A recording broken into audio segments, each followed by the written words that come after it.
And once again, we are back from the little boy's room, or the little girl's room, or the little alien's room, Take that, sir! Behold, a grown man weeping like...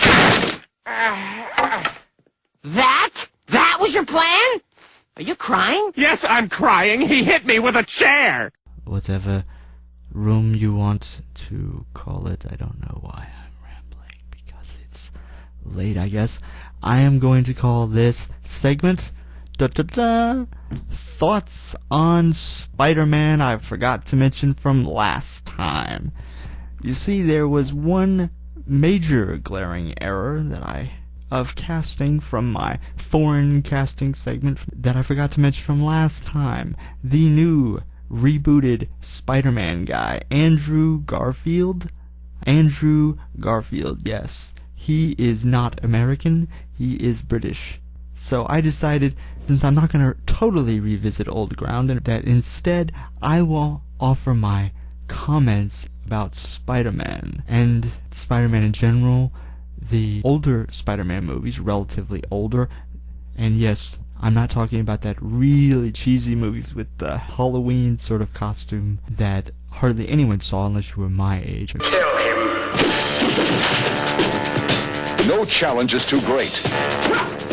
No enemy is too strong. The most popular, most daring, most exciting superhero in the entire world.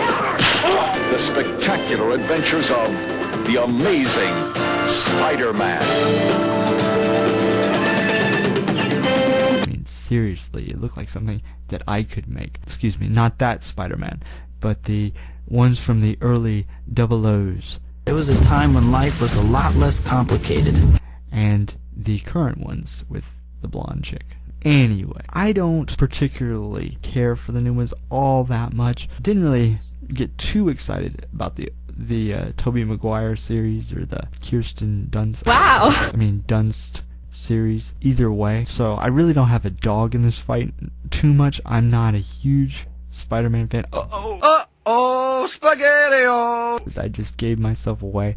But I still feel like I might as well comment on it. I mean, they both had a decent look to them and everything, but I have a general slight preference for Tobey Maguire. I know I'm gonna get hate mail for probably saying that, but I still feel that way. Just because, I don't know, I guess because I've been told at times that I look a little bit like him.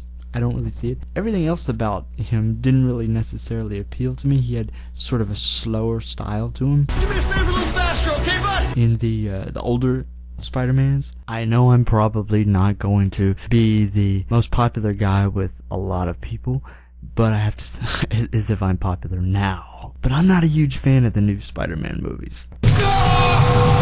I'm just not. I don't particularly care for the portrayal that Andrew Garfield puts down. He might be a wonderful actor. I don't know. To me, he doesn't seem at all nerdy, geeky, awkward, or anything. He's just sort of a punk. A smart-assed punk. And I don't particularly care for his Jufro, or whatever that is. It just... That seems a bit excessive. The look of the character just doesn't really appeal to me. He just rubs me the wrong way.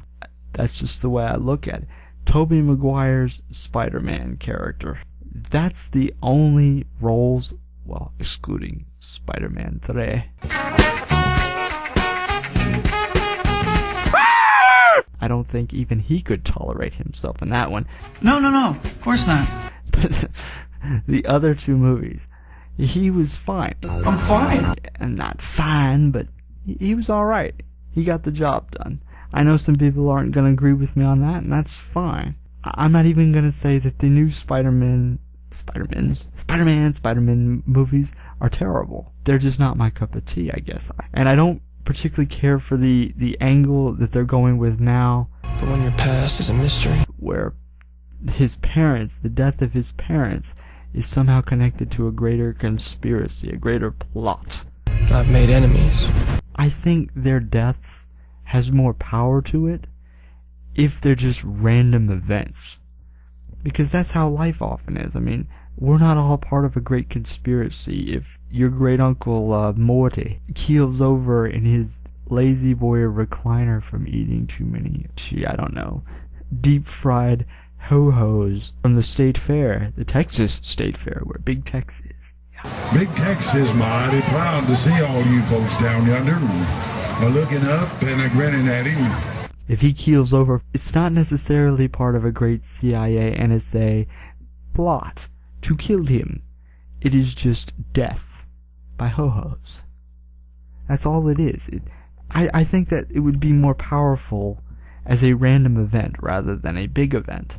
And I'm not going to say that Tobey Maguire's version was perfect by any stretch of the imagination. I know if anybody actually watches this, they're going to probably give me some flack for that. I don't care. I'm not the biggest Tobey Maguire fanboy. Somebody lied. But I prefer his portrayal better, and that's just my opinion.